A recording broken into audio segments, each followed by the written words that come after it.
dalka jamhuuriyadda Somaliland waxa uu leeyahay lacag u gaar ah oo magaceedu yahay shilinka Somaliland wadamo door ah oo geeska Afrika ku yaala ayaa iyaguna isticmaala lacagta shilinka loo yaqaano dal kasta waxa uu leeyahay lacag isaga u gaar ah oo uu magaceeda iyo maamuuskeedaba kor u qaado Somaliland ka jirta waxa sabab u ah lacagta shisheeye ee ka qaalibka noqotay lacagtii shilinka Somaliland xaqiraad aan geedna loogu soo gaban ayaa ku habsatay lacagta shilinka Somaliland waxaana marar badan dhacday in lacag qofka wax u goyn karta oo kamid ah lacagta shilinka Somaliland laga waayo suuqyada ganacsiga taasina waxay sababtaa sicir barar ku dhaca alaabta la kala iibsanayo tusaale ahaan waxa jira alaab ku qiimaysan 100 shilin iyo 150 shilin ee Somaliland 200 iyo 300 shilin oo hadii qofku u baahdo inuu wax ku iibsado aanay suurtagal ahayn inuu hab dhaqaalaha waafaqsan uu ku iibsado wixii uu rabay maxaa yeelay waxa suuqa ka baxay lacagta 100 shilin iyo 50 shilin ee Somaliland hadii qofku u baahdo xabad nacnac ah ama buskud ah oo qiimaheedu yahay 100 shilin isla markaana uu sito qofkaasi 500 oo shilinka Somaliland ah oo uu ugu talagalay in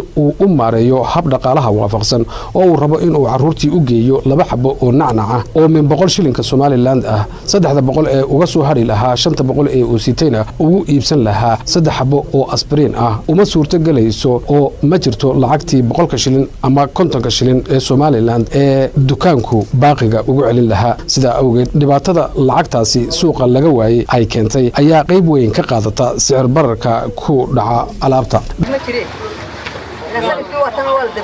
waxaad markii iibsaa waa yahay maxaad iibinaysaa markaad doonayo inaad iibso buskudkaas igama iibin karaysid wax inta boqolaalka shanta boqol dhagay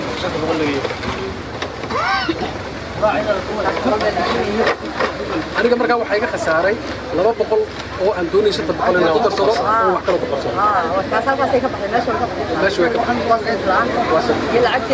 daraasadda mushkiladda dhaqaale ee ay sababtay ka maqnaashaha suuqyada ee lacagta 100 shilin iyo 50 shilin ee Somaliland ayaa waxaa sameeyay xafiiska aqoonta dhaqanka iyo cilmi baarista Cultural Science and Research Committee oo ay wada shaqeeyaan jaamacadda Shaafi ee magaalada Hargeysa gudoomiyaha jaamacadda Shaafi Mr Maxamed Cali iyo madaxa xafiiska guddiga aqoonta dhaqanka iyo cilmi baarista Cultural Science and Research Committee Mr Mustafa Abdullahi Warsame ayaa inooga warramaya mushkiladda dhaqaale ee ay leedahay in lacag weli qiimo leh oo wax goynaysa ay suuqyada ganacsi ka baxdo